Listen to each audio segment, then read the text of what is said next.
So by now we know how to find the name of the key that we're in based on the key signature.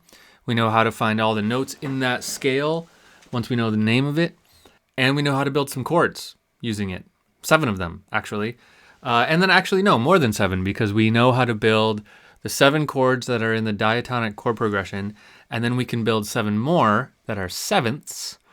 And then I guess that's it for now, but we're going to learn how to do some more later in this class. So let's start with something relatively simple, the circle of fifths. Now you may have seen this before. This is kind of a cliche, right? Like if you've been in like a music classroom before, you've seen this thing called the circle of fifths on the wall and you're like, yeah, okay, that's neat. But I want to try to convince you here of the value of this thing, particularly if you are a songwriter. I'm going to show you how to use this to get over any mental hurdle you have. In other words, writer's block. If you're stuck, if you're writing a song and you're stuck, go to the circle of fifths. It's a great place to be to give you a whole bunch of new ideas. So first, let's just talk about what this thing is. Simply put, it is all of our keys laid out in a circle of fifth-related keys. In other words, a circle of fifths, right? So we put C at the top, and if we go to the right, it's going to be a fifth higher, so G, right? So if we count up, C, D, E, F, G, that's 5. So that's a fifth higher.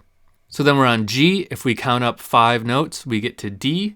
And here's the key of D, right? We count up 5 notes, we get to A. And this is the key of A. We get to E, and that's the key of E, counting up 5 notes around the circle.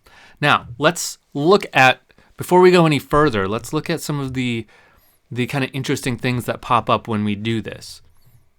What happens is, when we go to the right, and we go around the circle, we always add 1 accidental, right? 0 accidentals, 1 sharp, 2 sharps, 3 sharps, 4 sharps. That tells us something kind of interesting about how keys are laid out. If we're in the key of C, there are 0 sharps. If we go to the key of G, there is only 1 sharp. That means that the key of G is kind of close to the key of C. There's only 1 note that's different. In C, you would have an F natural, and in G, you would have an F sharp. So these two keys are closely related. We call them closely related keys, is the actual term we use. Similarly, G and D are closely related keys. So you can go either direction in this and find a closely related key. Okay, now let's keep going. So we're on E, right? If we go up a fifth of E, we end on B, and that is the key signature for B. Now, this particular drawing of the circle of fifths is showing us C flat because at some point, usually at the bottom here, we've got to switch over to flats, right? So typically, the very bottom is where we do it. This one is doing it on C flat, and it's going to give us a C sharp down here too. So what that means is, let's jump to here for a minute. F sharp and G flat are the same, right? They're going to have all the same notes, but they're going to be spelled very differently. So at some point, we got to switch over to flats to make this thing work. So this is the key signature for F sharp. This is the key signature for G flat.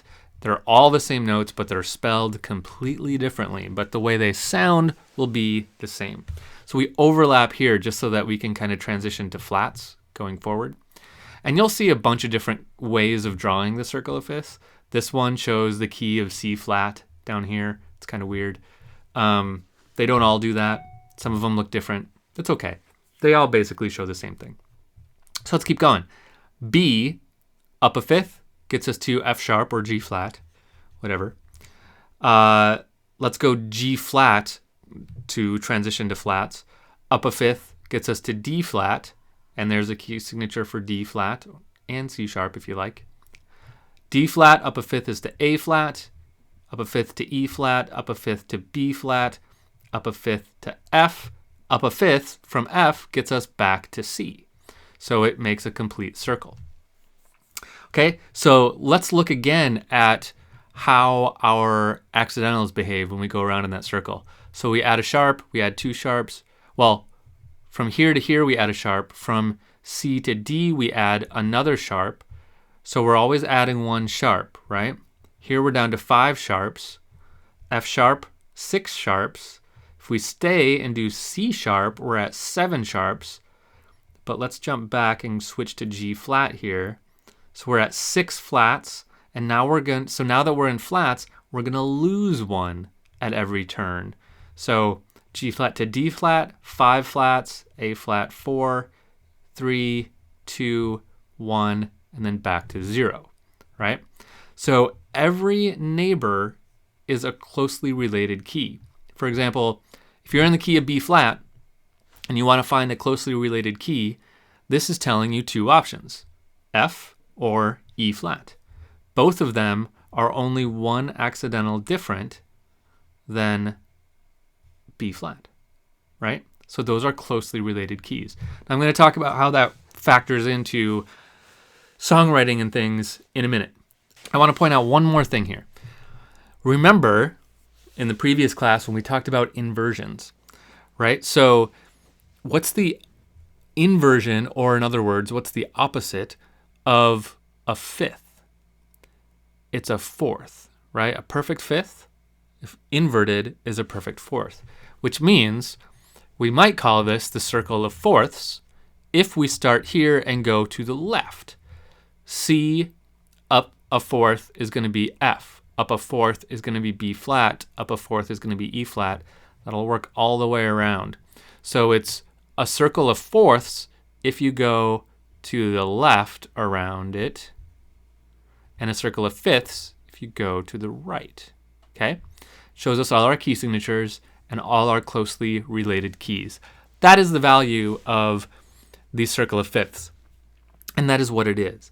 Now, let's break to a new video, and I'm going to show you how to use this thing as more than just a wall decoration, but as something that will actually help you to create more interesting music if you are a songwriter.